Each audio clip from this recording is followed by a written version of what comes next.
Welcome everyone along to this meeting of the Finance and Resources Committee on Wednesday the 5th of February 2025. Hopefully we won't have a recurrence of the kind of IT problems that occurred this morning, and also I think Ham's at Families and Learnings Committee quite recently, and hopefully we look at this because we don't want this being a kind of recurring item for our meetings. We have had problems with IT before. They seem to have got better recently, but certainly we need to take to make resolute action to ensure that there are no further problems going forward. Okay, as I said, welcome everyone here, and in particular those in the top table.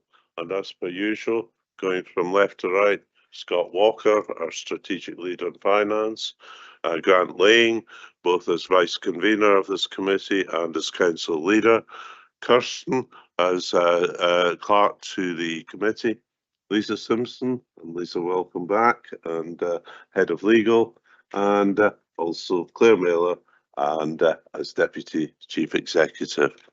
Right, as per usual, I think you know all the rules about using the chat function, but can I ask Kirsten if we have any apologies? And I know the Provost, he kindly contacted me, I should have got back to him, but I know he is going to be late, but he may not be too late now, given that we are starting at 1:30 or 1 o'clock today. Kirsten, any apologies? Thanks, convener. We have no formal apologies this afternoon, but we do have a couple of members joining online. When I call out your name, could you please confirm you're present? Bailey Ahern. Present, good afternoon. Thank you. Councillor Chan. Present. Thank you. Do we have the Provost in yet? Nope, I think he's on his way. And Councillor Shires. Present. Thank you. All other members are present in the Chambers, convener. Thank you, Kirsten. Right, next, do we have any declarations of interest?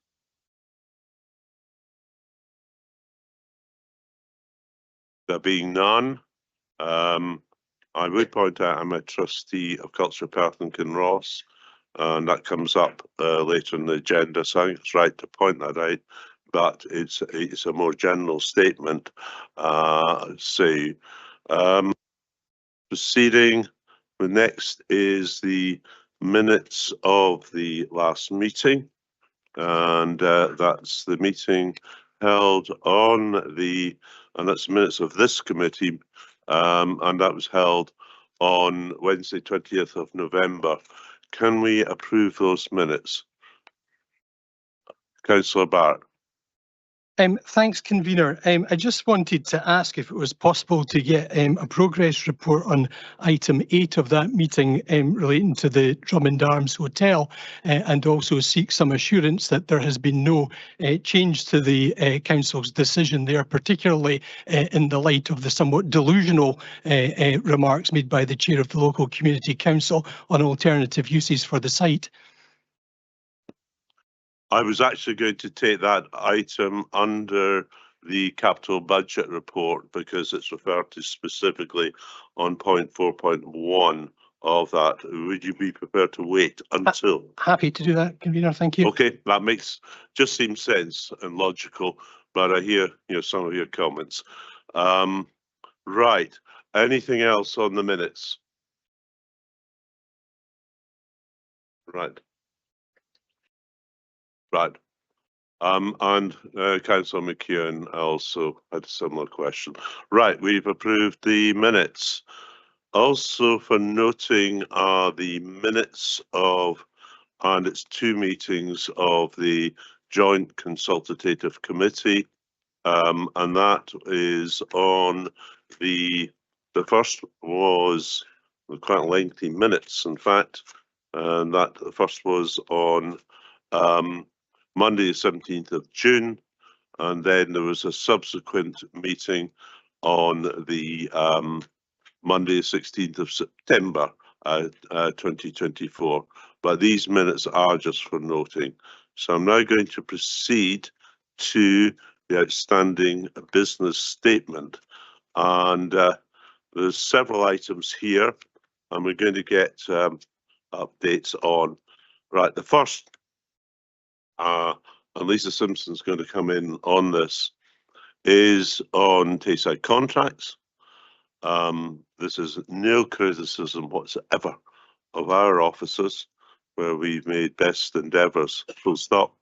This first came up on the 23rd of March 2023. It's not far off 2 years ago, and it's for meeting to be arranged with Chief Executive of Tayside Contracts and the legal leads from Angus, Dundee and Perth to discuss voting arrangements. And the comment ongoing has been ongoing for some time. But could I hand over to Lisa? I don't think there's much that I can really add. I've sent reminders and chasers to try and get a meeting arranged, and I haven't had any response yet, other than they're trying to progress it. So I will continue to chase.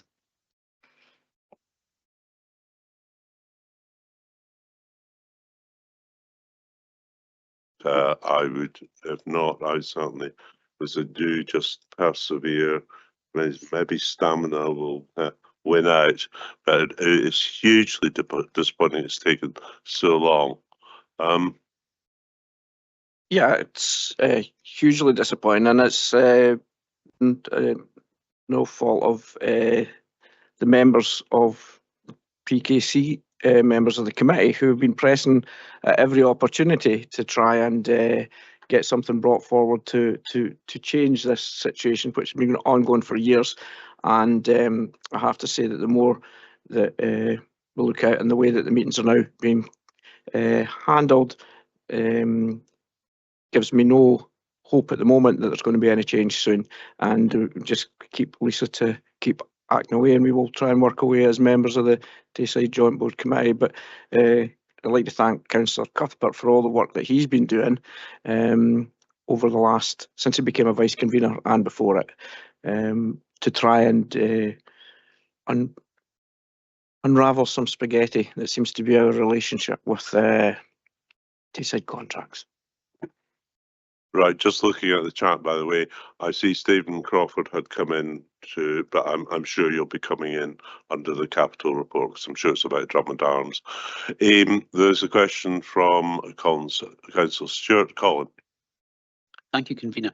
I was just wondering when the minute of agreement or memorandum of understanding setting up the joint Tayside Contracts Joint Committee is next due for a refresh or a review.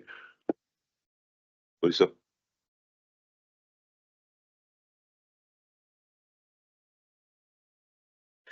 I don't think there's a precise period that specifies for review, but I suppose it's one of those ones that whenever it's requested to have a look at it, we can do that. Claire. I think I'd just make a small comment in terms of, I think, some of the ongoing improvement activities. Certainly officers have been working alongside Councillor Cuthbert and Councillors Lane to look at some of the improvement activity through the lens of Perth and Kinross Council. There's a range of activities underway, and I think some committee members will be aware of the fact that senior officers from the council and indeed senior officers within Tayside Contracts met before Christmas. We've met, obviously, as I say, internally with councillors here, and there are a range of improvement actions underway, not least some briefing sessions and workshop sessions planned here at Perth and Kinross. I'm meeting with Keith McNamara, Director of Tayside Contracts, on Friday afternoon. That had to be postponed due to the storm a couple of weeks ago, and we'll be picking up some of these issues. In terms of your more specific point in terms of governance and the joint minute of agreement, it is our intention to have a deeper look at that. I'm not in a position to give you the full detail of that yet, but there is certainly work underway to pull together what that scope might look like. Thank you.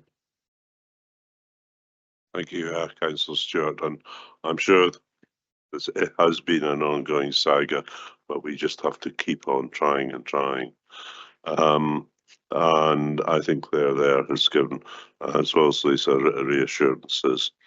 Right, the next item, and Serge Morone is here, is again Councillor Barrett. I only just came up. Yeah, sorry about that, convener. I am concerned about the kind of apparent lack of good governance and transparency surrounding a number of issues with Tayside contract, the snail's pace that and lack of progress that our concerns have been met with. I think on the grapevine I hear that their response to an audit has been less than positive, that members of the board appointed from this council are unable to exercise proper scrutiny, and it does seem to me that either we need to shine a spotlight on this and make our concerns public, or we need to escalate it to the chief executive level. But we've got to make progress, and if we have to cut up rough and say, well, actually we're not going to appoint a new chief executive to Tayside contracts until we get the governance issues sorted out, then I think we need to be adopting a position like that. One, I would say that this is a public meeting, so it may well be that the press will pick up on a number of comments that have been made here, and I think the sentiments you've expressed are fairly common to many of us as councillors, and it is just simply absolutely unacceptable that it's taken nearly 2 years and still not there to have a meeting to discuss the whole position on voting arrangements. I entirely accept. I think this is something that councillors and council officers, I think if we can escalate it yet further, we will. No, but I can't at the moment do any more than that. But I think certainly publicity is right.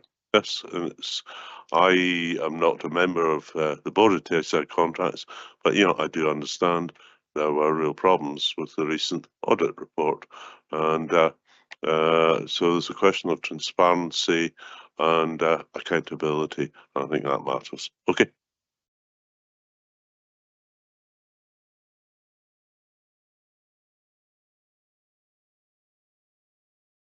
Yeah, I'm now going to move on to Serge Morone, and it's another issue that has been ongoing for some time. It does state here November 2024, but it's the fact of the position with Perth Harbour, and I think Serge is going to explain to us verbally what the position is. If it needs to be, we get further in writing, and then certainly take any questions. Serge. Thank you, convener. I've been asked to provide a brief update on Perth Harbour and the discussions with Transport Scotland. We've been in discussions with Transport Scotland to progress the council's decision to cease its involvement and obligations in managing Perth Harbour as a commercial port and to encourage its use for recreational purposes. Despite our close collaboration with Transport Scotland, progressing a harbour order to completely remove the responsibilities of the council as a statutory harbour authority for Perth Harbour has proven difficult and complex.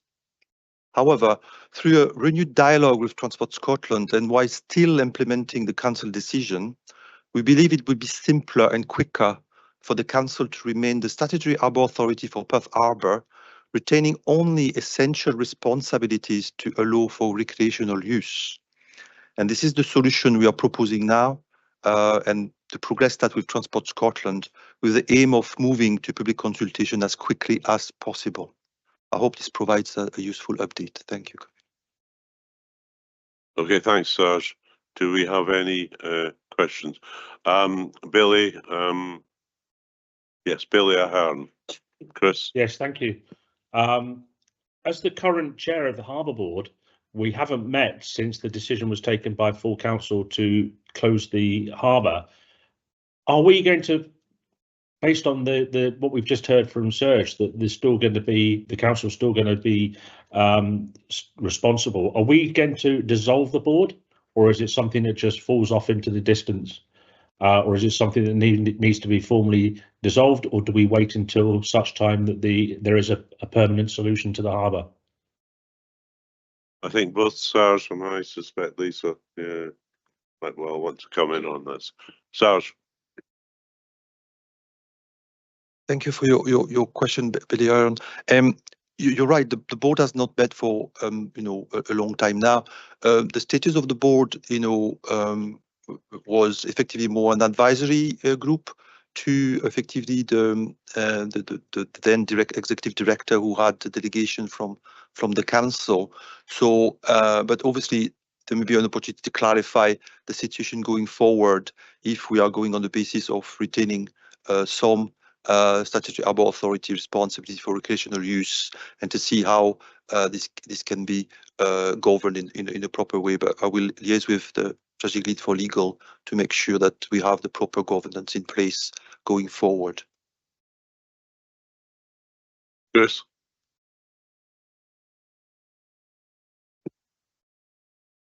Yeah, I mean, I understand that, but if the board's not going to meet, do we need to dissolve it?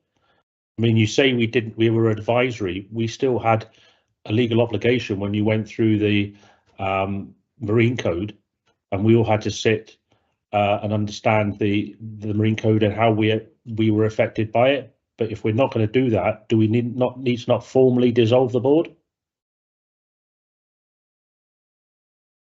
Could I just ask, what would the legal position be? And I just cannot answer that. Or can we? Okay, yeah. Yeah, I think that, Chris, it's a fair question, but this proposal from Transport Scotland to help break the logjam, I think Serge agrees, has only come in the last week or so. So I think it's a fair question, and I think we can ask Lisa and Serge to answer your question offline once they see what the position of Transport Scotland is, rather than just making stuff up ad hoc just now and giving you the wrong answer. Okay. Okay. I think that's reasonable, and it gives time to consider what the position is, especially if it has been just over the last week. Councillor Duff, you've also, John. Thanks, Convener. It was just in relation to Serge Maroon's statement there about the change, if you like, to the way forward. Will that be coming formally to the committee in terms of a paper so that we can have it on record, as it were, just for the decision? Thank you. Serge? I believe the solution that I've just explained doesn't require to go back to committee, because we are still implementing the decision in the way it has been approved originally. So I don't think we need to come back, to committee, but I'm happy to liaise with the head of legal to check that if we need effectively to have further reports to the council. Okay, yes, Councillor. The decision of council or committee was that we ceased as a commercial port, and that's what we're still doing. So I think once you get in writing from Mr. Maroon, is that it will now be a leisure facility or area, but we will have some control over what takes place in that as still being licensed for a leisure activity. But the commercial aspect of it, which was the decision, has not been reviewed. No, okay, I'm happy perhaps if in the first instance it could just be some kind of briefing paper then to members, so we can have a clear understanding of what is involved here. Thanks. Yes, and I think a briefing paper would be helpful. Councillor Barrett. Thanks, convener. I'm all in favour of anything that's going to make this process quicker and simpler. I'll keep my fingers crossed that that's what actually materialises. But do we have an indication, you know, if this is the way that we proceed? And given that there will be a members' briefing on what size of vessels will be permitted to use the harbour in future and what the other uses might be, that would be helpful too. But do we have a timescale for, you know, when we actually might get to the point where we're going to consult on that option? I'm going to, and I'm conscious that this has only developed over the last week, but nonetheless, Serge, could you come back on that? Yeah, unfortunately, I cannot give you an exact timescale about when we will go to public consultation, but we will do that as quickly as possible. As soon as we have pursued, you know, the option, we have had a meeting with Transport Scotland this morning, so that I will have clarified, you know, the way forward. But we do our most to do it as quickly as possible.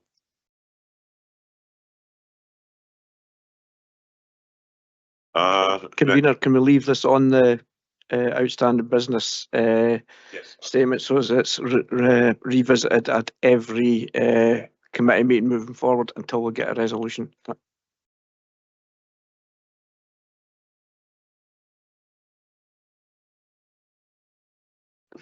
Thanks. Councillor Duff asked the thanks, convener. Councillor Duff asked the first question that occurred to me.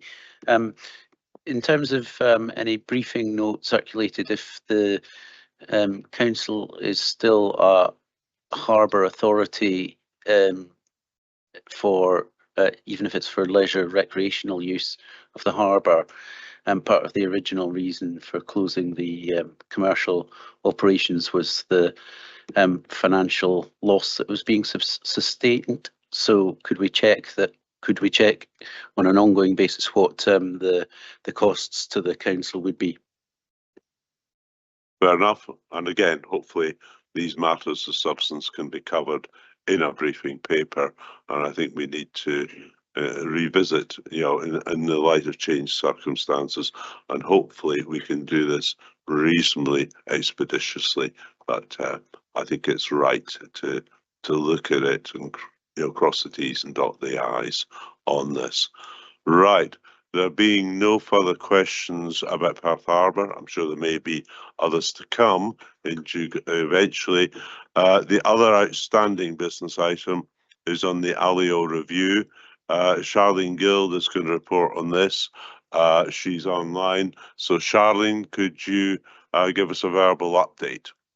Yes, thank you, convener. So we have been working hard and picked up pace and made good progress on this project. We have a project working group in place, so agreements are made with all of the 3 Alio chief executives, kept up to progress and in the loop, and in collaboration with them.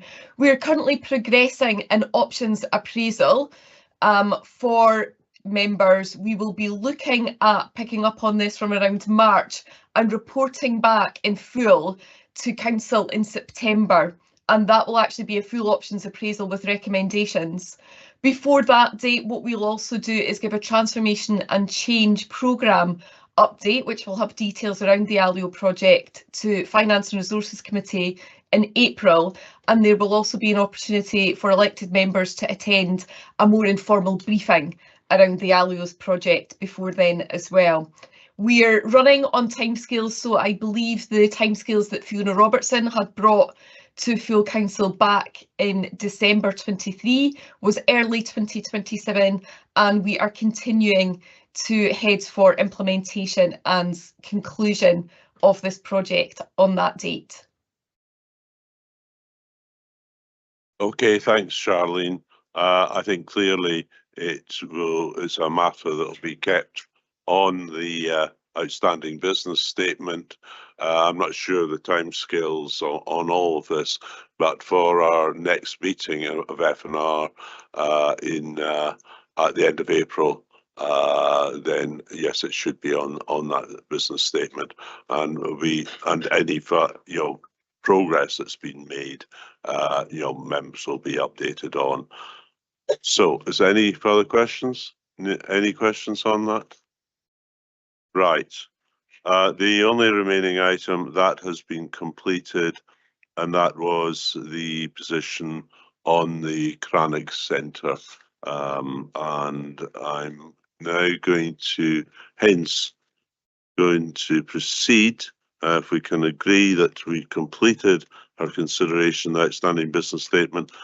I'm going to proceed now to the revenue budget. It's the third update of the year based on the November 2024 ledger, and I'm going to ask Scott Walker to introduce the report. Scott. Thank you, Convener, and good afternoon, councillors. This is the third revenue monitoring report for the current financial year and is based on the November 24 ledger. I am pleased to report that based on the latest round of monitoring, we're now projecting an underspend of £1.155 million across the council. This is a significant improvement in our projected financial position, with a positive movement of over £2 million since my last update in November. As ever, I need to stress that these projections are based on 7 months' worth of financial data and are subject to change. However, I hope you can agree that this positive movement is welcome. As is normal practice, at the next meeting in April, the committee will receive the final set of financial projections for the current financial year. In section 5 of the report, we provide an update on service revenue budgets. These projections now include the actual impact of the 24-25 pay awards across all council services and the associated additional funding. Turning to the report before you, across all strategic lead functions, there is now a projected underspend of £1.111 million, or 0.3% of total net service expenditure. As I said earlier, this is a positive movement of £2.040 million from my last update, and I'll take you through the main movements. In education and learning, the projected overspend has reduced by £1.164 million. This positive movement is achieved across the entire service. As we move through the financial year, we have been able to refine our staff cost projections, and this has identified projected underspends in the nursery sector. There are also indirect savings relating to last year's strikes in the form of reduced expenditure on supply teaching staff across the primary sector and home to school transport. Updated pupil roles have also contributed to a positive movement across secondary schools. Currently, devolved school management budgets are projected to be £200,000 less than budget, and there is a projected £100,000 underspend on the Pupil Equity Fund. Across children, families and justice, we're now projecting an underspend of £387,000. This is a result of updated projections on foster and kinship care, partially offset by additional residential placements. Within property, the projected outturn includes a positive movement of £170,000 on catering costs as a result of updated information on school meal uptake. Across all other areas of service delivery, there's a net positive movement of £339,000. In section 6, we provide an update on our corporate budgets, which includes the Health and Social Care Partnership and the Council Tax Reduction Scheme. On the 11th of December 2024, Perth and Kinross Integration Joint Board were advised of a projected overspend after the application of reserves and non-recurring funding in the current year of £1.243 million across all areas of activity. Within this projection, £1.054 million relates to health activity and £189,000 relates to social care. The IGB will receive their next update on the 19th of March.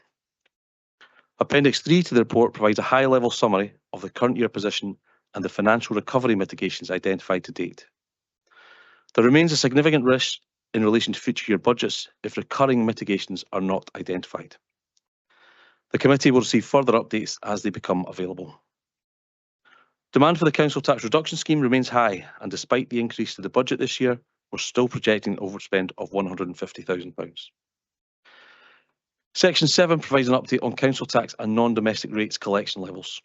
The report before you today includes the council tax collection at the end of December of 81.17%, which is slightly lower than the 5-year average and the position at the same time last year. But since the report was published last week, I can now tell you the position at the end of January. So to the end of January, the actual in-year collection was 89.99%, which is again is just slightly down on the 5-year average and the position last year. However, we do continue to see increases in the actual level of income and are now projecting an additional £250,000 in council tax income, which is reflected in Appendix 1. Similarly, with regards to non-domestic rates, the report sets out a collection rate of 81.38%. The collection rate at the end of January was 88.82%, which compares against 87.36% at the same time last year. Section 8 includes commentary on our ALIOs, Tayside contracts and the housing revenue account. Within this section, there is commentary on the financial challenges facing Culture Perth and Ross. In the current year, they have experienced additional staff costs for both the current year and for historic equal pay claims, as well as the running costs of Perth Museum. There is a risk that this will have a significant impact on their unrestricted reserves at the 31st of March 2025. To that end, the report seeks authority for myself to continue to work with CPK on their protections, and in the event that it is required, to make additional funding available. Should there be a need for this additional funding, this would come from the £170,000 that's been previously allocated to supporting CPK, but has not been drawn down, and therefore does not impact on the current projections. Subject to the approval of this proposal, I would update the committee further in April. Section 9 includes information on additional revenue support grant and other grants for the current financial year.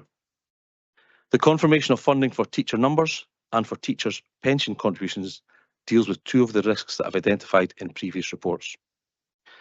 Section 10 sets out the adjustments between budget headings that result in no change in the level of council spend, and I wouldn't normally comment on any of these adjustments. However, I do think it's important to highlight to you that we are proposing to pay across additional funding relating to the 24-25 pay awards. So subject to approval today, Tayside Contracts, Live Active Leisure, Perth Theatre and Concert Hall, Culture Perth and Carross, and the Health and Social Care Partnership will receive a share of the national funding received by the Council. Section 11 includes updates on our reserves position, where we're seeking approval for transfers in and out of several earmarked reserves, including affordable housing, transformation and the car park trading account.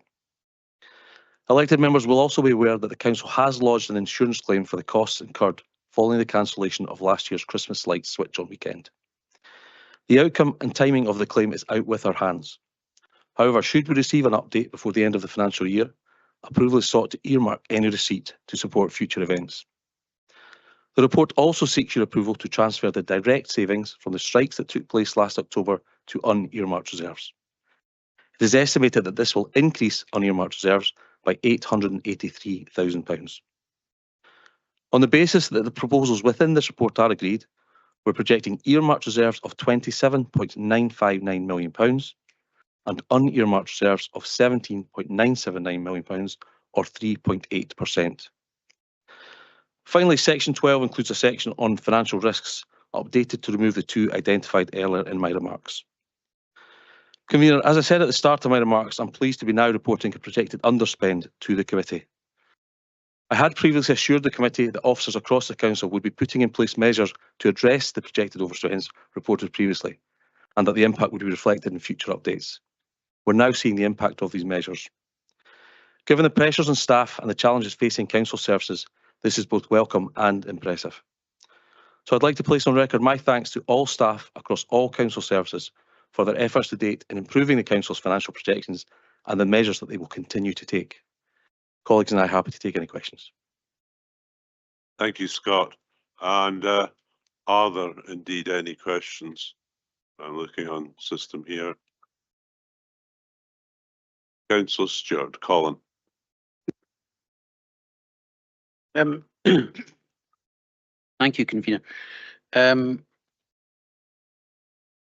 terms of what you said, Chief Finance Officer, about 8.6 and 8.7 in the report, which is the underwriting of the costs of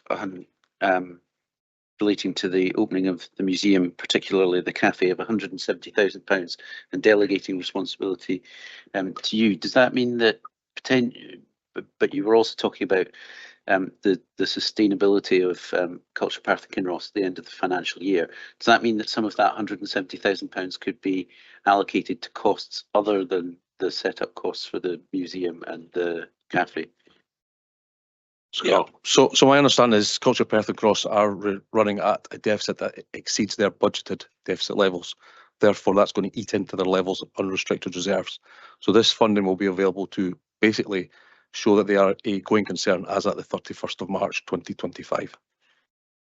But it's being moved away from the designation of the startup costs to a general support. Yeah, sorry. So the original approval last year was for the setup costs around about the cafe. We will not be doing that. It's around about the general running costs of Culture Perth and Gross. Okay. Just for clarity, Colin, didn't probably understand it anyway, but they set up the cafe out of the reserves and didn't draw down on that, hoping that they wouldn't have to, because we put it in as a sort of a comfort package. But now, because they've done that and didn't draw it down then, it's left them short of reserves now, so that's why we're moving it across. Okay. Bailey Ahern, Chris, online. Thank you, and thank you, Scott. My question's on the paragraph 11.4, 11.5, and the movement in reserves from housing communities, and also Appendix 1, column 5. It says there that you're moving 820,000 to the housing communities, and then there's a couple of others. I don't know, it's 820,000 there, but on the Appendix 1, it's 1.3 million. What else is included in that movement of 1.3 million? Because I can't get the figures to come up to that, even if you add some of the ones in below. Think again, Scott. Okay. Yeah. So it's not just the 820,000. Well, the 820,000 amount is in that column. But if I take you through further through beyond paragraphs 11.4, so there's adjustments further down around about the community resilience earmarked reserve. So there's 175,000 going in there. There's £20,000 going across in relation to the community investment fund. There's £420,000 going across in terms of the car park trading account. There will probably also be elements within the transformation and workforce management adjustment. We can provide a detailed analysis if that would be helpful, but it's not just the £820,000 that's in that column. No, because when I added up the ones in paragraph 11.7, I came to over 1.4 million. And I don't know where you end up with the additional 7,000. So unless there's other transfers from reserves that aren't in that paper there, it would be interesting to find out exactly what the makeup of that 1.3 million is. I'm happy to circulate a short note afterwards just with the reconciliation. Thanks, Scott. And basically what you're saying, it's an amalgam of a number of items taken together. But thanks for offering to provide a detailed breakdown and analysis. Next question is Councillor Illingworth. David? Thank you, Convener. The Health and Social Care Partnership is due to run a £1.3 million overspend this year. And given that the reserves of the IJB are now at zero, where does the funding for the 1.3 million overspend come from? So in terms of the current year, those are projections as at a point in time last year. They'll obviously be, the final outturns will be known at the end of the year.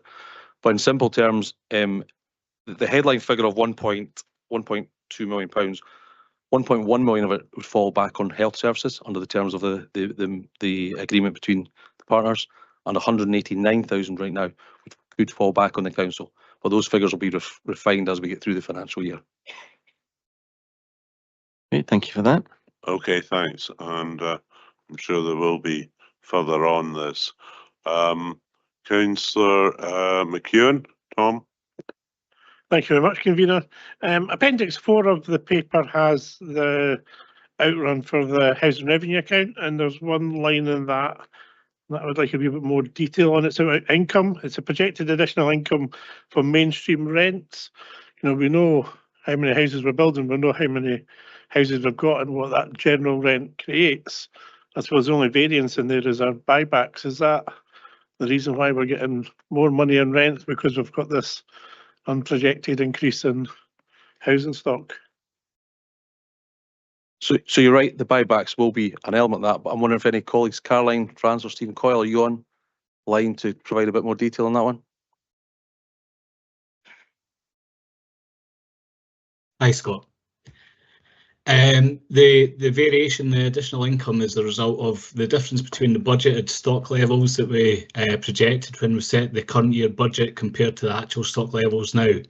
So part of that is buybacks. Other elements will be some of the stock that we thought might have not happened. The increase in stock last year has actually happened this financial year. So it's just the difference in the stock numbers from the budget to the actual. That okay? Thanks. Okay, next question is Councillor Duff. John? Thank you. My question's on page 26 at paragraph 520.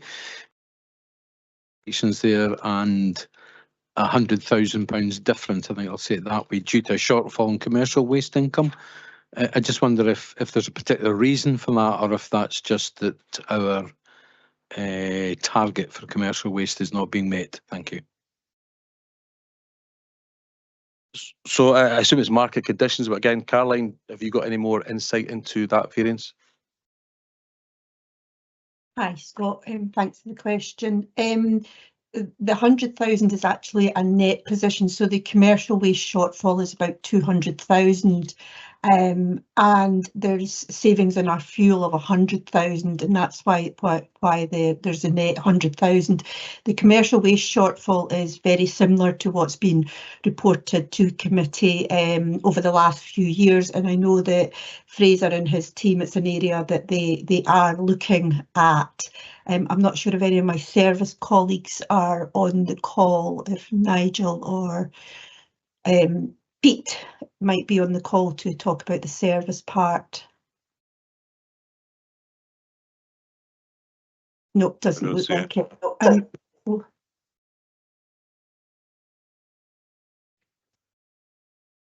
Hi, sorry, yeah, can I contribute to that?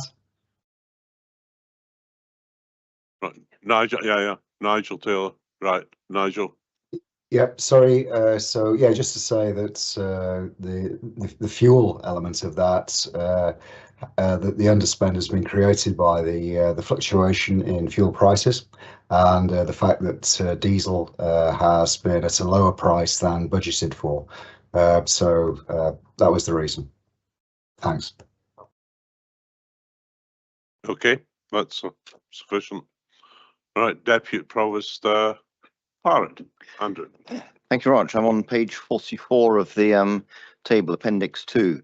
I certainly welcome the projected additional income from the park and ride departure charges, but it does seem a very considerable amount to me, and I just wonder what percentage uplift it represents on what we might have been expecting. I realise that's quite a detailed question for here, but I'm more than happy to have the answer later. Thanks. Right, can somebody respond at the moment on this, and we maybe give more substance a bit later? I was going to suggest, if Caroline, if that's to hand, do we have it? If not, we will provide it after the meeting. Yes, sorry, I do have it. If you can just give me a minute. Apologies, yes, I do have it. So the park and ride, so we currently have a budgeted income target of 222,000. So the 70,000 is over and above that target. And it is dependent, obviously, on activity in the park and ride and the charges. Yep, thank you very much for that. Thank you. Okay, thanks, Andrew. Next question is from Councillor Barrett. Yes, that's right. Peter. Thanks, Convener. Appendix 4 to the report gives the projected outturn of the housing revenue account and refers to a projected overspend of just over £500,000, 530,000 on resolving the repairs backlog. Can I ask, will the backlog be resolved by the end of the financial year, and what is the progress in resolving the backlog over the course of this year? Well, Scott, and I think probably Elaine Ritchie. Yeah, that's Elaine Ritchie's Elaine? Yeah, thanks, convener. Yeah, we did have a backlog with our repairs. This was accumulated, non-urgent repairs, might I add, due to the COVID lockdown periods. And as we addressed the backlog, new work was accumulated and therefore created a larger backlog. In 2024, we had roughly 1,200 non-urgent work orders in our backlog. However, we've got that down substantially and we're just sitting at over 300, and we were working really hard to get that down by the close of the end of the financial year. It's been a real challenge to address the backlog because new work orders have come in, particularly for non-urgent work, and we have to balance that to ensure we're meeting our duty regarding emergency repairs. And it's been compounded by the fact that we've got huge recruitment and retention issues regarding trades, and that's not just within Perth and Kinross Council, that's a national issue. However, just to give you assurances, we've put a lot of measures in place to address the backlog in terms of reviewing all of our processes. We've tried really hard to keep it in-house, to keep the cost down as much as possible, but we've had to use external contractors and they've got the same issues that we're facing with recruitment, and we've even employed more modern apprentices. So in answer to the question, we're working really hard, looking at all options, trying to address that backlog of non-urgent repairs. It doesn't impact on our emergency repairs. Elaine, thanks. Peter? Yeah, if I could just have a follow-up to that. So the 530,000, Elaine, includes the budget for the outstanding 300 repairs. So even if they're not carried out next year, they would be within the budget. Is that correct? That's correct, Councillor Barrett. Okay, thank you for that. Okay, thanks, Elaine. And clearly, you know, despite the backlog, it does appear to me that very considerable progress is being made, and it's appreciated all the effort that's been and is being put in. Councillor Stewart has a second question, but I'm going to move now to Councillor Cuthbert because he hasn't asked the question yet. Dave. Thank you, convener. It relates to Tayside contracts, strangely enough. It's two parts. The first one is under 8.11 on page 32. It says that there's a risk that the budgeted amount for the trading operation surplus of 550,000 will not be received in the current year. The latest financial operating statement I've got says it's around about 900,000, and that was in November. So I'm just wondering, do you know what's changed? That's the first part. I don't know. I think we will want to ask council officers for the latest update on the projections and the outlook for Tayside contracts, if that is available. Sorry, so when you say changed from when and when? The last financial operating statement I can find was November. For the Tayside Contracts Committee, that was projecting something like 900,000 for the year, but now you're saying it's 550, and I'm just wondering if you know more about how that's. Sorry, so 550 is the budgeted income target for the council. What would identify there as a risk it might not be achieved, and from the information you're sharing there, it's now more likely it will not be achieved. So we'll reflect that obviously in the next appendix. Okay, I'll take that. The second part is the question of this top up for the pay awards.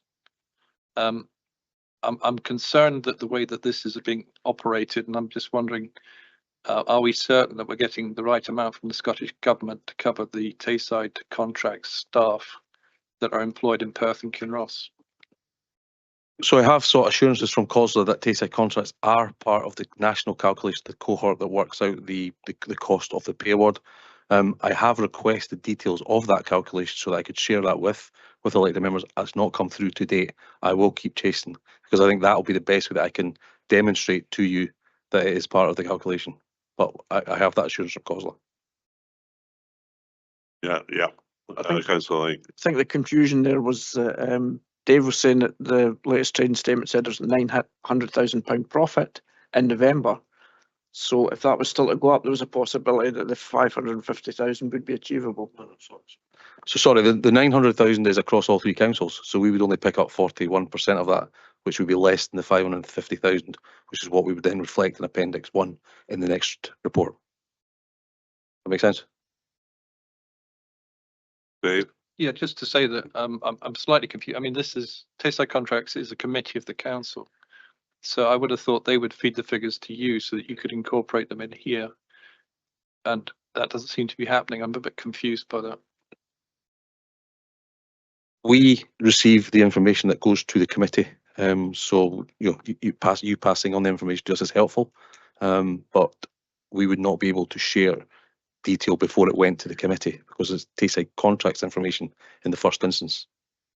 So we reflect the public information that is available. I must say, I think I'm going to listen to, because the meetings at Tayside Contracts are now recorded, I believe. They weren't in the past. I think I do want to listen to the last meeting, because I must say that increasingly there's a lack of clarity on my part. Maybe that's my fault. I think not. Next, and finally, in terms of questions, could I ask for Councillor Colin Stewart? Colin, your second question. Thank you, convener. I wanted to ask, this is probably a question for Elaine Ritchie. In 11.7, the 175,000 being transferred to housing and communities from the Community Resilience Earmarked Reserves to fund projects and initiatives across Perth and Kinross. That's, if I recall correctly, the totality of the money that was set aside. So it's all being moved over in one go. So I was just wondering, how have we in the last 16 months not spent any of it, and what projects and initiatives have now, what type of projects and initiatives have now come forward that we're funding with the totality of that money? Elaine? Thanks, convener. We've spent £155,000 on various things such as storage for flood barriers, flood sacks, flood monitors, battery charges, quite a lot of initiatives in collaboration with our community resilience groups. We can give more information needed, but it was working with our community resilience groups to make sure that money was spent appropriately and to providing the resilience to communities. Okay, thanks. So we had actually been spending the money. We're just sort of accounting for it from the reserve. That's helpful. Thank you. Okay, there being, from what I can see, no further questions. I don't think I've overlooked anyone. I'm not going to move the report. And thanks, Scott, first of all, for his, as usual, detailed commentary on the contents of the report. I very much welcome the news that we've now moved to reporting a projected underspend of 1.155 million for the current financial year. And that's a very significant turnaround since the last time that this committee met. It is a projection, obviously, against the stated budget, but I think clearly, from what I can see, without being complacent, I think the direction of travel is actually positive, and it's good news. Those projections will obviously be kept under review, and we will, this committee, get further update come April. I think I also must make comment on the financial position of the Perth and Kinross Integration IJB. The IJB appear to have taken steps to manage for the current year, but there remains a concern as to how this may impact on the finances of the council in future financial years. I think it sets the position out that in the report there clearly are uncertainties. I think also it's right to note the challenges faced by Culture Perth and Kinross, and to welcome what I think is a pragmatic proposal around the provision of additional financial support. On other matters, I welcome confirmation of the funding from the Scottish Government for teacher numbers. and employers' pension contributions, and that is welcome.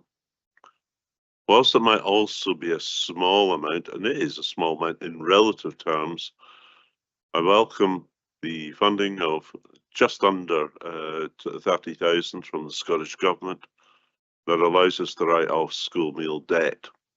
That's, I think, positive news. And it's also particularly positive for some of the more vulnerable families within our communities. And three other proposals I draw attention to. First of all, as mentioned, we're applying 820,000 to the provision of affordable social housing. And there'll be more about that in the next report, the capital report. Secondly, to reinforce our commitment to our communities, we're applying the full 175,000 of funding to support community resilience. And that's particularly topical. And I think it's right at this point to thank community resilience groups that really provided such support during the recent extreme weather events and the extremely high winds that applied. And also it's to thank not just those groups, but also council staff. I think over a period of several days, very much went above and beyond. And finally, I welcome, and it's subject to a successful insurance claim, the proposal to earmark any receipt for future events. So I do want to thank council staff for the really strenuous efforts they're making facing in dealing with the financial challenges that the council still faces. But I think it is good news. I think it is a positive direction of travel. But complacency mustn't set in. The other point to make is not just the significant underspend, but our level of unearmarked reserves has risen to 3.8%. And I'm really quite surprised we've actually got to that point.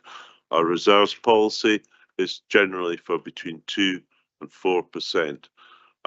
See, the fact we're at 3.8%, despite much of the gloom and doom, I think gives us a much greater degree of contingency.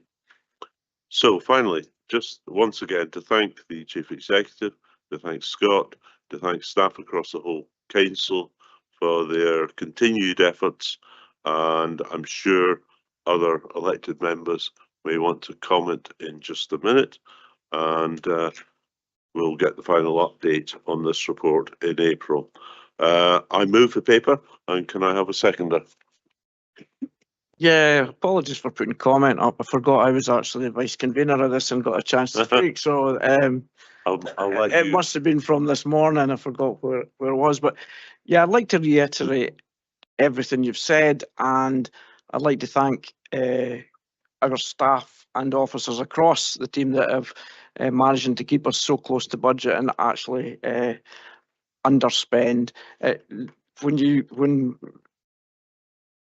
listen to COSLA and other local authorities across the piece, we are fortunate that we've always had a strong finance team and working with the officers and strategic leads, it's proved so again this time. I also think it's down to members of this committee as well, because I think we are a strong scrutiny body across the council that does take the job seriously and looks into what we're doing. That's all the conveners, but all the members of all the committees.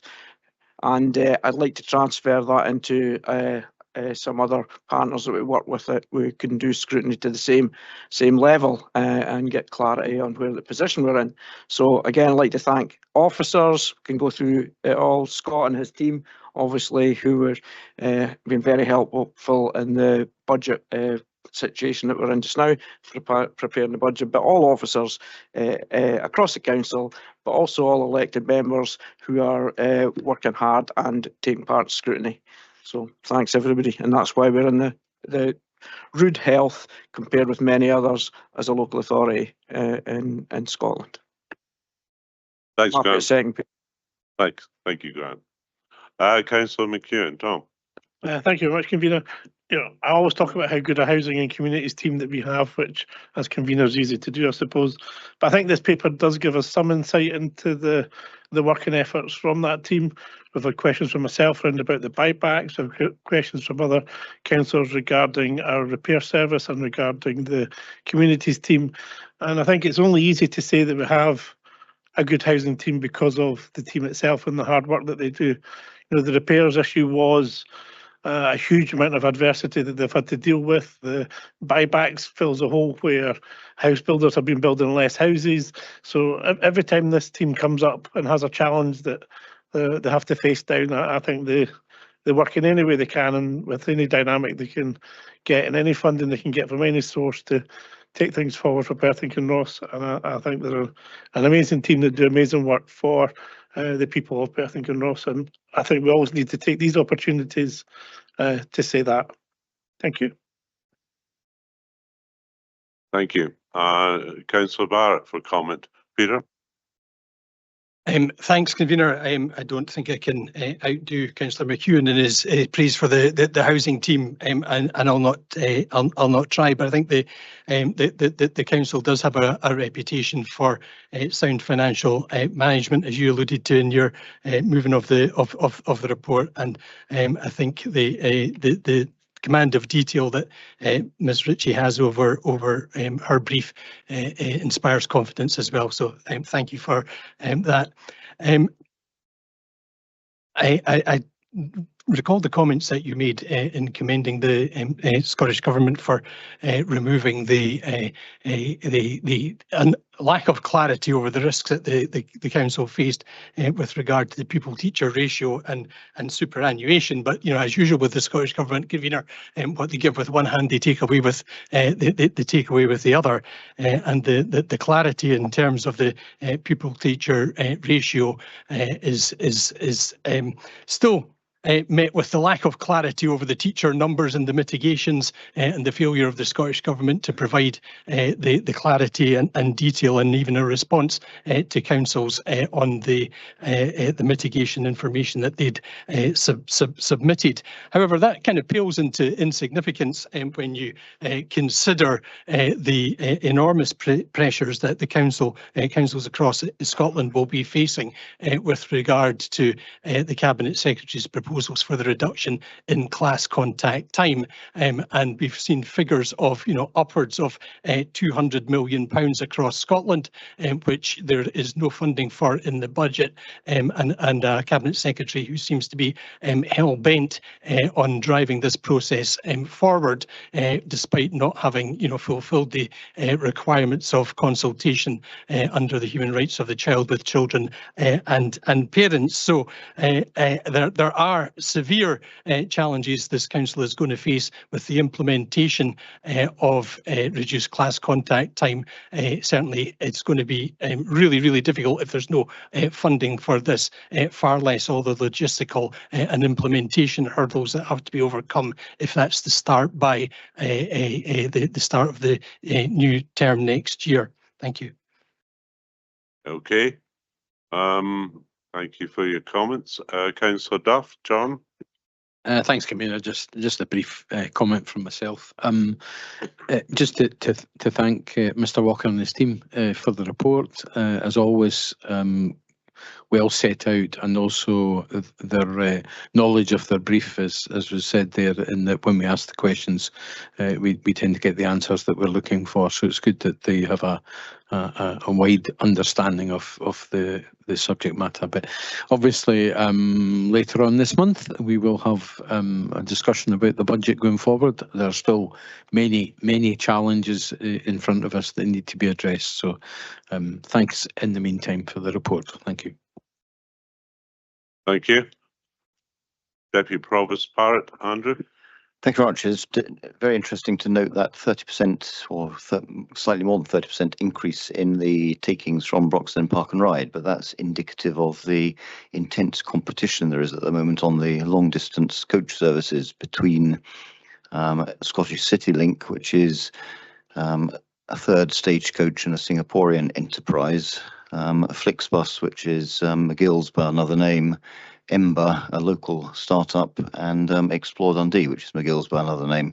Whilst I welcome that increase in revenue from Broxden, I do wonder how much longer it will be sustained, because I'm sure there'll be a cutback in services as reality bites. Thanks. Okay, thanks. I don't see anyone wishing to make any further comments. So can we agree the contents of this report, note the reports, and also where appropriate, agree the and approve the various adjustments that have been put forward? Can we agree? Thank you. Right, we move on to the next report, and I suspect we'll be hearing more about housing in a minute with the capital budget report. I also stated on Drummond Arms, and Stephen Crawford's here, I'm fairly sure that that's going to come up, obviously. But can I ask, first of all, Scott to introduce the capital monitoring report and also the housing investment programme report. Thanks. Thank you, Convener. This report provides an update on progress with the Council's 6-year composite capital budget through to 29-30 and the 5-year housing investment programme through to 28-29, based on expenditures to the end of November. Section 5 and Appendix 1 to the report sets out the updated resources of over £623 million that are available to support the composite capital budget through to 29-30. This is £905,000 more than the position I reported in November, and the reasons for the movement are set out in the table at paragraph 5.3. In the main, the increase is down to additional Scottish Government grant and third-party contributions. The table of paragraph 5.8 also sets out a small increase in our overall borrowing requirement of £37,000 through to 29-30, primarily due to our prudential borrowing requirements.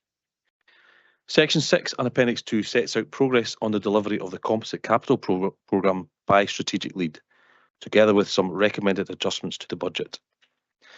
Net expenditure to the end of November was £83.089 million, or 51% of the projected outturn.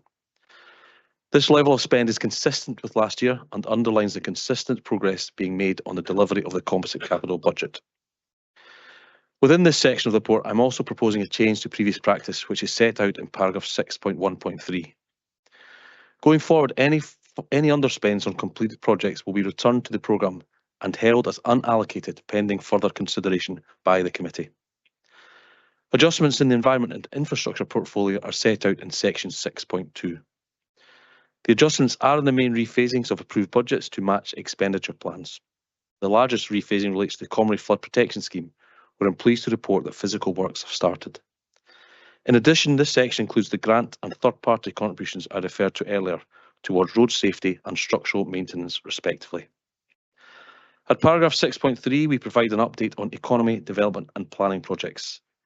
The main adjustment here is the proposal to rephase £844,000 of funding relating to the Perth and Kinross Lighting Action Plan. Also, in this section is the first example of returning an underspend to the programme. The Creative Exchange project is now complete, and the underspend of £52,000 will be applied to the unallocated budget line. Within property, there's a proposal to accelerate £1.351 million of expenditure on Perth Academy to match actual physical works. In health and social care, there is a proposal to both accelerate and augment the resources available for occupational therapy equipment to meet both an increase in demand and in price. Finally, in relation to the composite programme, Appendix 4 to the report provides an overview of the progress on significant general fund capital projects. At section 7, we provide an update on the housing investment programme, which will incur almost £97 million of investment over the next 5 years. Actual expenditure to the end of November was £15.9 million. The bullet points in paragraph 7.4 illustrate the significant progress being made on the Future Developments New Build programme. In addition to the individual projects listed, we're on track to purchase over 100 properties under the buyback scheme in the current financial year. There are also adjustments to budget set out in paragraphs 7.5 and 7.6. In concluding, the overview in section 8 provides some key information on spend levels. In summary, On the composite programme, we're projecting to spend just under £162 million, or 82% of the original 24-25 budget. And on the housing investment programme, we're projecting to spend over £31.5 million, or 146% of the original budget. As members will be aware from both this current and previous reports, there are significant financial challenges in delivering the Council's capital ambitions, at a time when the Council is already on site with several major projects, and borrowing costs are higher than they have been over the past decade. The decision last December to apply 1.25% of future council tax income to funding the capital budget makes a significant contribution to the future. Colleagues and I are happy to take questions, Convener. Thanks, Scott. And I don't right now see any questions, but I'm sure there are. Any questions?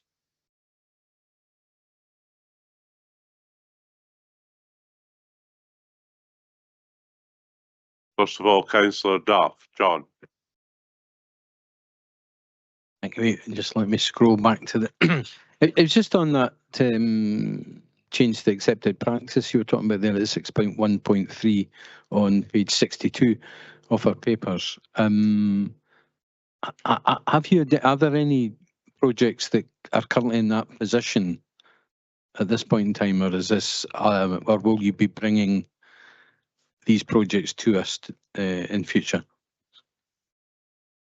Scott. So are we bringing these to you in the future? This is the first time we've done this. In the past, where there's been an underspend, it's been carried forward following committee approval into similar areas of activity.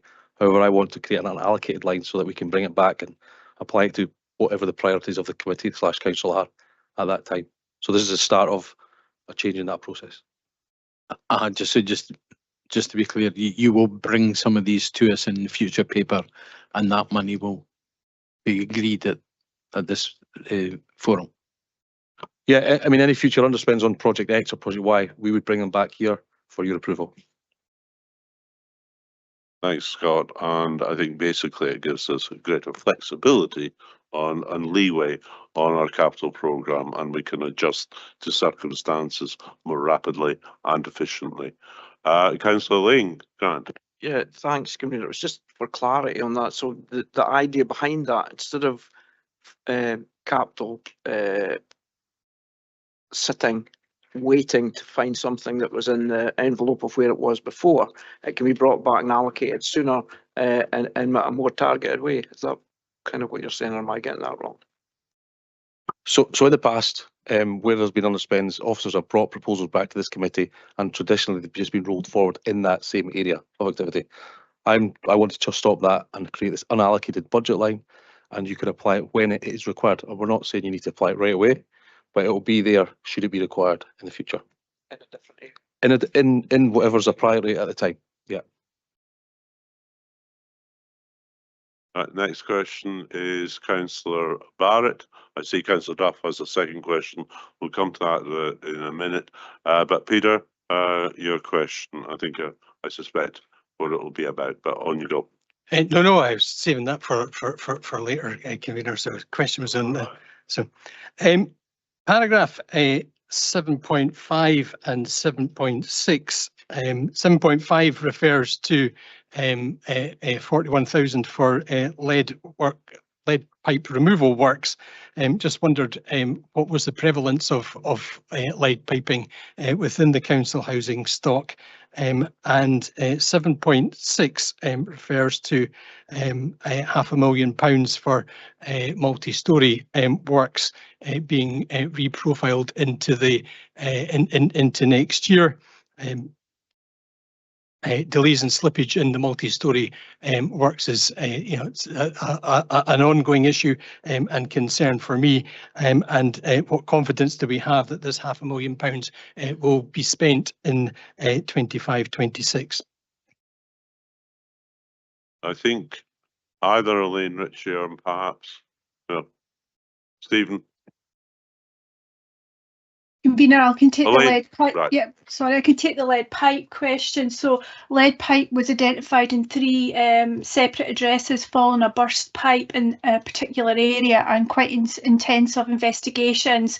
But just to give it reassurance, we check all our properties for lead pipes, and we do that as part of our refurbishment. So when we're putting in new kitchens or bathrooms, we make sure we remove any trace of lead pipes, and we also do that through our void process.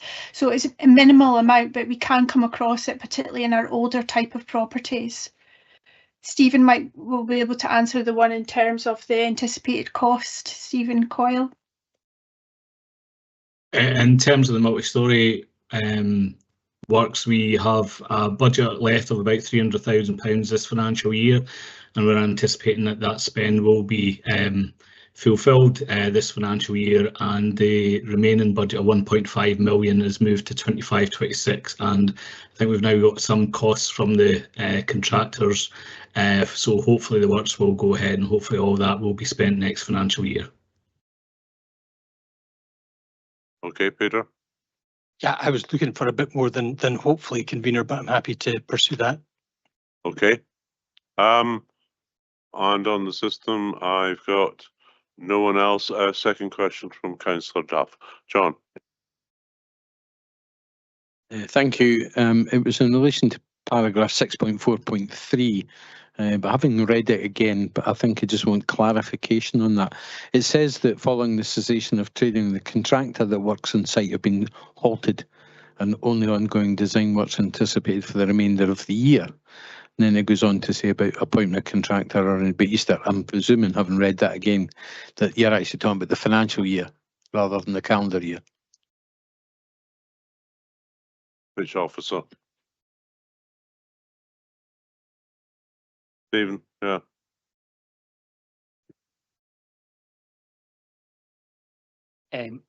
We're talking regarding Pitlochry High School.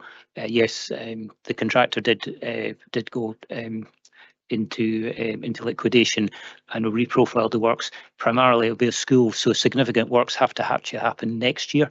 It'll be the summer holidays when we conclude those works, because it's a school.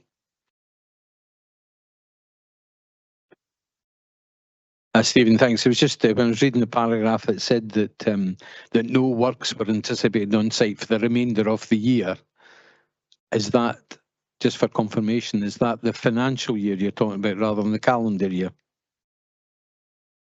Yes, that is the financial year, and the works will happen in the summer holidays. Okay, does that clarify matters for you?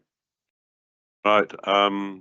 And second question from Councillor Barrett. Peter. I won't disappoint you this time, Convener, or hopefully not. Anyway, so I wanted to ask if we could have an update on what progress there had been since the council took its decision, and it wasn't a suggestion, it was a decision to purchase the Drummond Arms hotel site for up to £3 million, and to utilise that for affordable housing, regardless, I think, of the coverage that's been in the Strathearn Herald.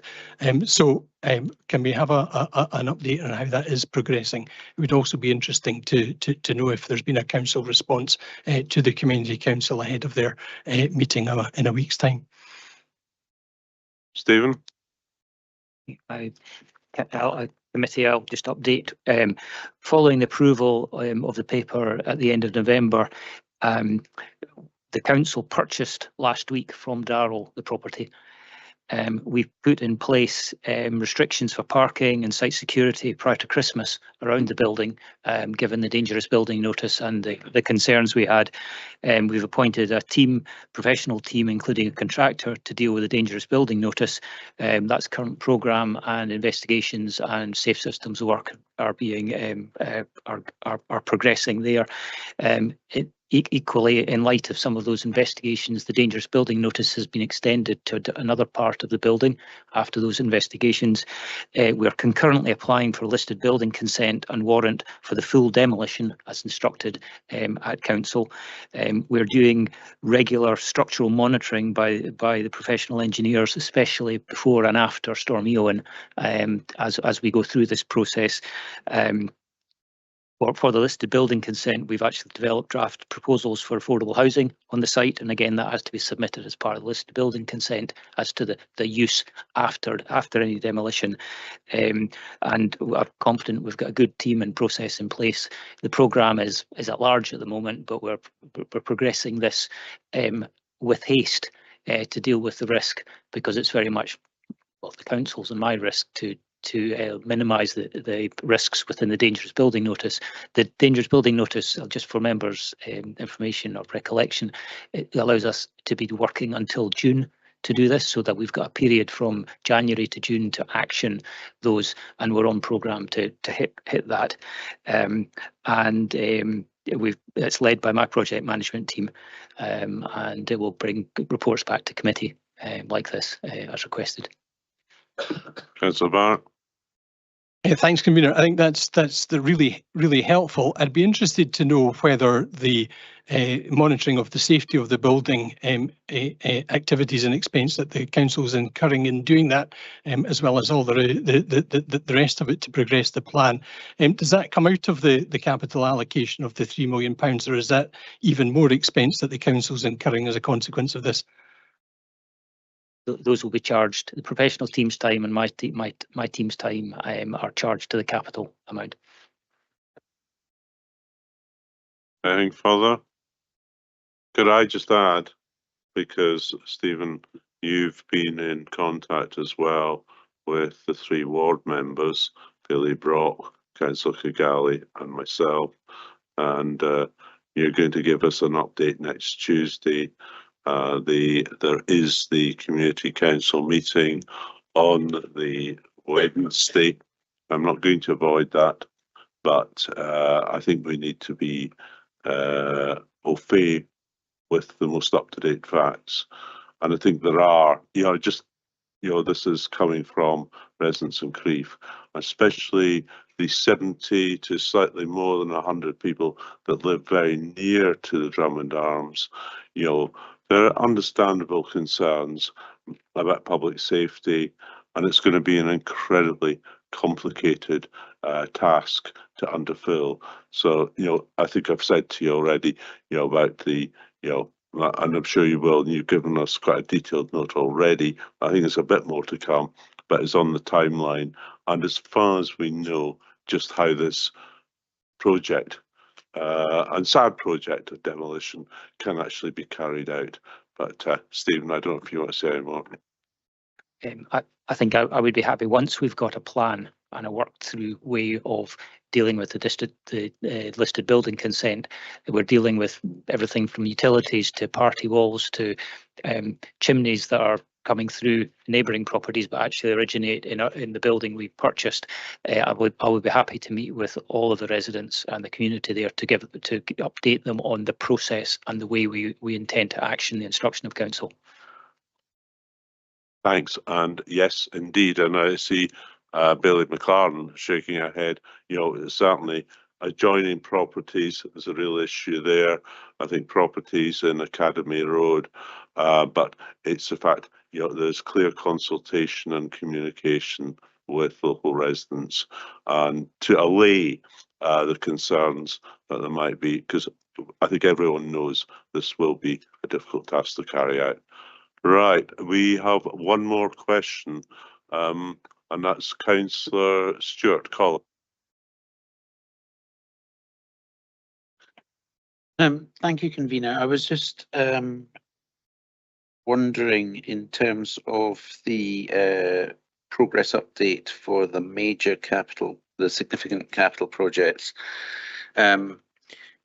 whether we had any update on options or costs of adding leisure water to the PH2O project. Stephen, once again. The short answer is no, but I've got a design team and the leisure consultant and Lal working through those options on an 8-week programme at the moment. No. Right, there being no further questions, I'm going to move the report. I would commend to people Appendix 4 and the progress update on our capital projects. And I think it is positive news, the progress we've made. I'm going to come to that in a second. Once again, Scott's given us, I think, extensive detail with the capital monitoring report. And we do continue to make good progress with delivering the capital budget. I certainly welcome the proposal to reallocate underspends on projects so that the committee can take decisions on the future application. Not only gives us greater leeway and flexibility, I just think it's a sensible way forward. Needless to say, I also welcome confirmation that we're now on site for the Comrie Flood Protection Scheme, and significant works are going to take place during this year and 2026.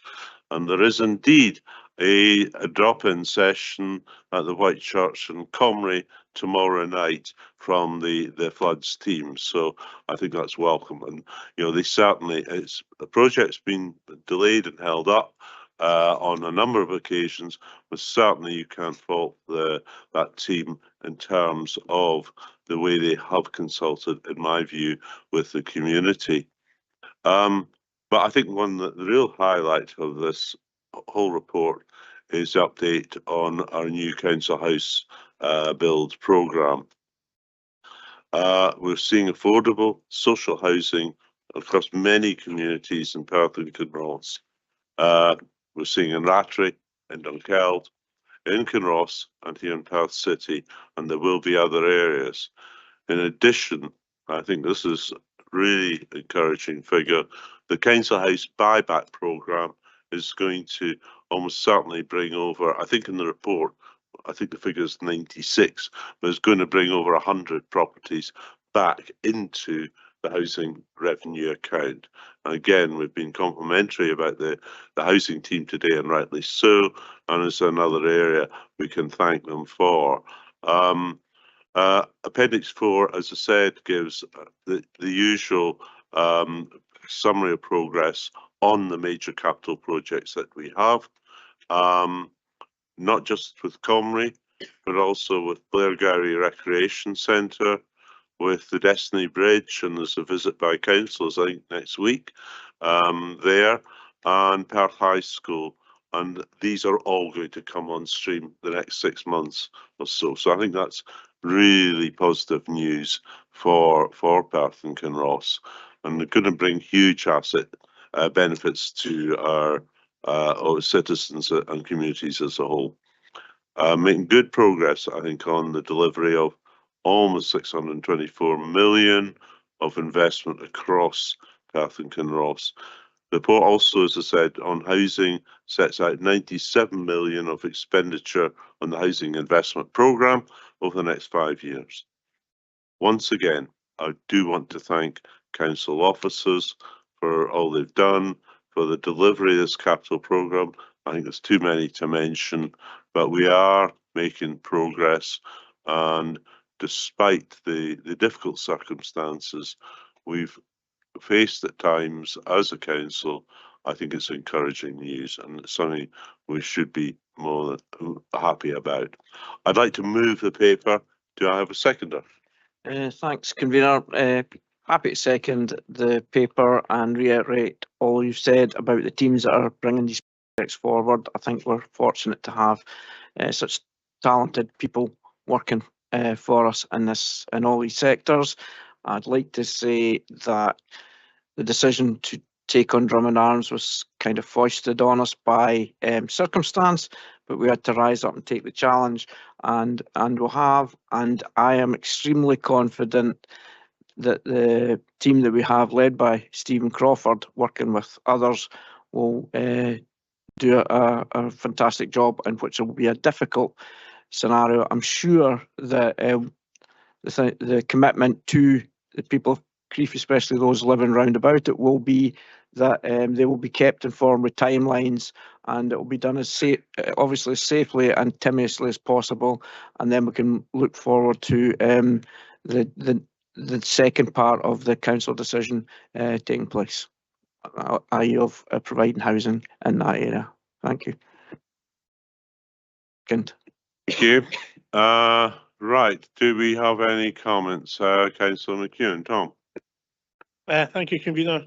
You know, earlier I've obviously highlighted the work of the Housing Communities team, but in this paper, when we're talking about the new build programme and future developments, that also includes our planning team, who have a huge role in that, and they're obviously at this moment in time doing consultation on both Balhousie School that was closed during the last administration, and on Beech Grove site, where we're looking to build new properties on both sites and convert the old school. The paper in section 7.4 does mention some of the projects. It gives us some glimpse of what the team's been up to with the 20 extra properties up in Rattray. I can't seem to think in my head to call it Kinloch Gardens for some reason, because it's on the west of Blairgowrie, not next to Glenalmond Road in Rattray. But that's the name people have given it, so I suppose that's what we're going to have to call it going forward. But you're right, there are projects up and down Perth and Kinross, from Kinross itself to Crieff to Moyness to Methven down to Kinloch Gardens and Rattray, which I've mentioned, so they're all over. And there's also, on Monday, we had myself, Councillor McLaren, and the leader of the council, Councillor Lane, were in Dunkeld to accept the 20 houses from the National Trust from Scotland. And they also, you know, a unique opportunity from the National Trust to take on these social houses in Dunkeld area. You know, I think we've more than doubled the houses for social rent within Dunkeld by taking on these houses, and that was great work from multiple sources, both the National Trust, Scottish Government and the council itself. And obviously there's details in the papers about the transfers of money for second council tax homes to help pay for this sort of social housing in the rural setting of Perth and Kinross. So it's very good that that's come forward. We've been buying houses off the shelf. Next Wednesday, myself and the ward councillors have been invited down to Kinross to look at some new houses that we're getting handed over to us at Weaver Gate, and these are houses that we've purchased using money, and I think it's Section 75 monies and other monies to do that, to purchase these houses off the builder, off the shelf, to improve the specific housing type in Kinross and that offering to meet that need for housing in Perth and Kinross. So it's great that both the planning and housing team work together to bring these forward. The buybacks, my updated numbers on your updated numbers are coming at 94, we're still 17 in process. So we're going to go over the 100 mark, which we may never do again, but we may keep repeating. I think it just depends what comes forward in the market. It's not predictable. I think it's very easy for us to be very proud of these figures, whereas if 12 months ago we might not have been so proud of the figures that we were talking about. You know, the housing market fluctuates. The papers here in the table shows that there's variance in the spend on the capital programme on houses year on year, because that's variance depending on what projects are being brought forward and what projects are being held back. So there's always variance in that programme. So it's good to shout when things are really good, but we have to be cognizant of when these numbers aren't so high. But as I said earlier, I think our housing team has used many techniques and many ways to fill the gap in different ways. And I think the buybacks is only one of that. You know, we're buying houses off private landlords who want to exit the market and bringing them for social rent. And I think the current projection is for 327 units in total by the end of the year, should everything. That detail's not in this paper, but I've asked these questions outside the committee of Elaine Ritchie, and that's the sort of figure that may happen should everything that's currently in the system process, and that's a really good number, but it does make up for numbers that weren't so good previously. So it's all feast and famine sometimes, but it's about the good hard work of both the housing and planning team to keep things and maximise things as we go along. Thank you, Convener. Thank you, Tom. And yes, I did notice the about the handover at Dunkeld, and I thought that's a really good news story and very encouraging. Councillor Barrett, your comments? Thanks. I'd just like to echo of the comments made from Tom McEwen there. I think this paper does demonstrate, you know, the council's commitment to new affordable housing and new council houses across Perth and Kinross, and not just in Perth itself. the developments in section 7.4, I think, come to over 11 million pounds, and it's good to see deployment of the council tax for affordable housing, or the second home council tax monies, as well as the commuted sums to the value of 1 3/4 million being deployed effectively to increase the housing supply. So very well done there. I do think that the residents of Crieff, or some residents of Crieff, and I appreciate that it's your patch, convener, need a reality check. I think the comments that were in the Strathnairn Herald attributed to the chair of the Community Council, as they were breathtaking in their the way that they take the significant investment that this council has made into rescuing a site in the James Square for granted. The council was absolutely clear that it was purchasing that site for affordable housing. It wasn't opening up the future of that site to a community consultation, and I think that there needs to be a robust response to members of the community who seem to think that that's going to be the way to proceed. Thank you. Okay, and I think the last comment probably is going to be Councillor Rebick. John. Thank you very much, convener. It's just a brief but appropriate commendation, I hope, to our teams across education and children's services, and indeed Stephen Crawford's property team. There's lots going on across our Lennon estate. Some of it's small but important improvements, some of it are really big projects, and I just want to say thank you to the teams. Specifically, of course, the big one that everybody knows about is Perth High School, and I'm delighted, by the way, that we're now going to have intensive support provision in there as well. But I set foot for the first time in the current Perth High School as a pupil in 1978. I think I'm looking forward to more setting foot as education convener this year, which I'm delighted to say. It's really exciting, and I'm looking forward to that. So thanks to the teams. Cheers.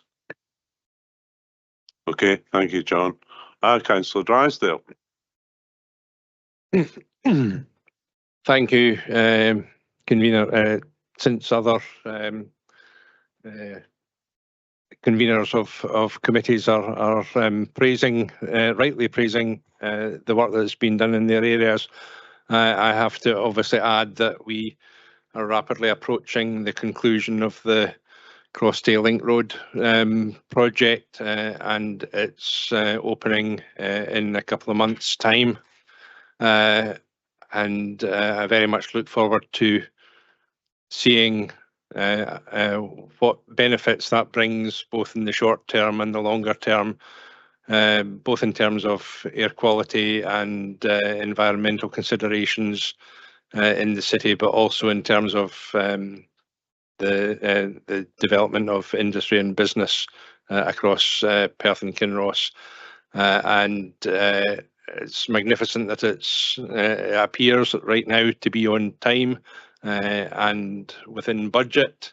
We'll get the final figures in due course, obviously, but it was really good that we're at the position that we're at, and I very much look forward to being able to travel in that route and see the benefits that it brings. And in the shorter term, I'm looking forward next week to the walkover of Destiny Bridge, and that's what it's getting called. Yep, the walkover of Destiny Bridge, and this time I hope I don't have to climb up 90 metres of scaffolding in order to do it. Thanks. I think Councillor Barrett was talking about walkovers in the football context. Thank you for that, Councillor Barrett. All I'd say is, like yourself, and I think you're going next week. I am too, on a week on Thursday, to go over the Destiny Bridge. And yes, I think you'll probably find it a bit more straightforward this time than what was it, a few months ago. Right, I think that's all for today. I'm just going to wrap up.